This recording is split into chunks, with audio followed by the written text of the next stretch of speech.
passion for farming came at a young age, helping my dad out on the farm, just running cattle, running tractors, things like that, growing up around the industry. Whenever I got old enough to graduate high school and kind of started on my own a little bit, I always had that love for farming and agriculture and decided that was what I wanted to do with my life.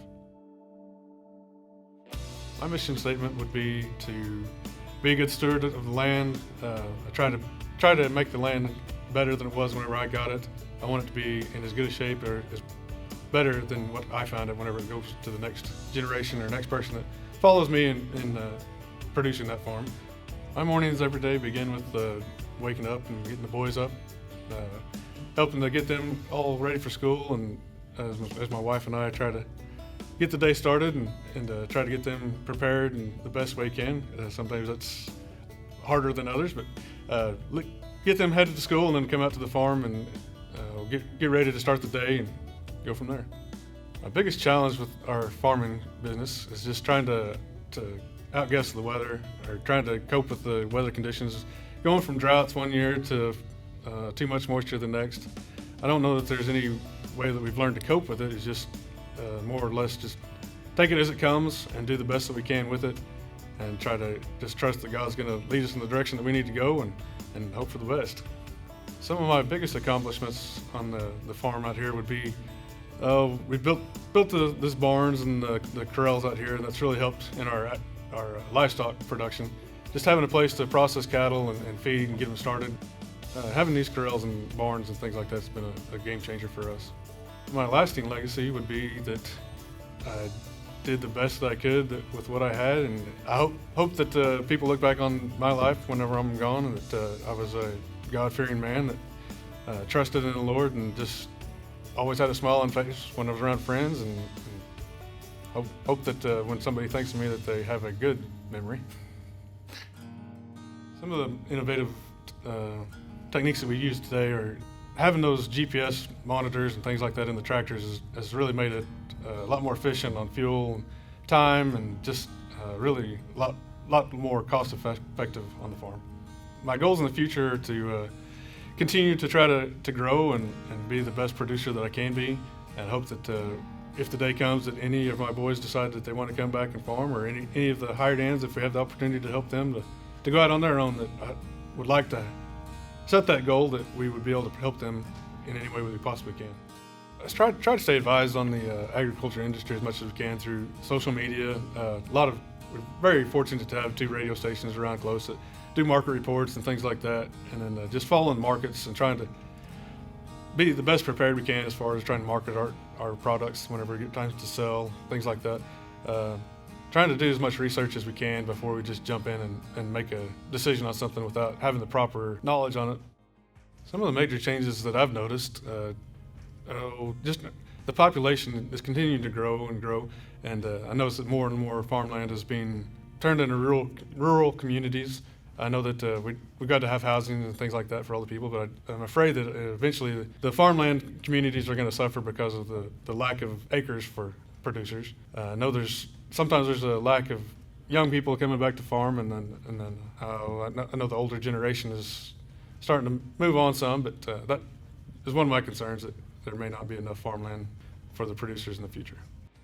If I could address an issue in the ag industry, I'd like to have the resources to teach the kids coming up that where their food comes from. There's a lot of people in the bigger city areas that don't realize that product came off of a farm, that beef was produced. It didn't just happen to show up at the grocery store, and I'd just like to be more educational on how that whole process goes.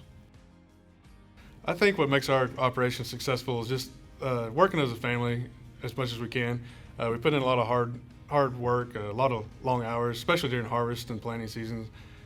Just spending that time as a family. That doesn't always mean that we're going to make a lot of money and be very successful, but we have a good time doing what we're doing, and I feel like that is success whenever we're out here as a family doing things together. I think that is, in my mind, that's a success. The community is important to me. Part of the Watonga community and the Greenfield community. I served on the volunteer fire departments for 12 years, and just really felt like that was a calling, and just helping to protect the communities. We've got what we call a burn association that a lot of the farmers and ranchers get together and go and burn off pastures for each other, just to help with the grassland and productivity. Serve as a deacon at the church. Very, very proud and honored to be a part of the community church, First Baptist Church in Watonga. And I've been there for a while and just feel like God has blessed us in many ways with this community, and a lot of friends and family around this area, and we've just been blessed beyond what we deserve.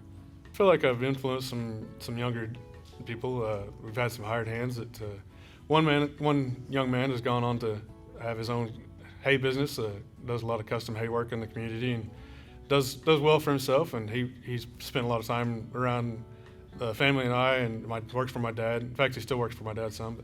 And then we've got another young man that works for us currently that he's wanting to get into the police department and do some things like that. But I feel like just having them out here around us, I hope that they take things from us that they can use in their lives. Not that we're some special operation or anything like that. I just feel like that if we have the opportunity to do anything to touch them, I hope that they take something from us that they can use in their lives. My advice for the younger generation is to find an older rancher or farmer that's willing to take them on and try to teach them along the way, give them some advice, and for the younger generation to try to learn from the older ones. Just because they're older doesn't mean that their ways are not still good.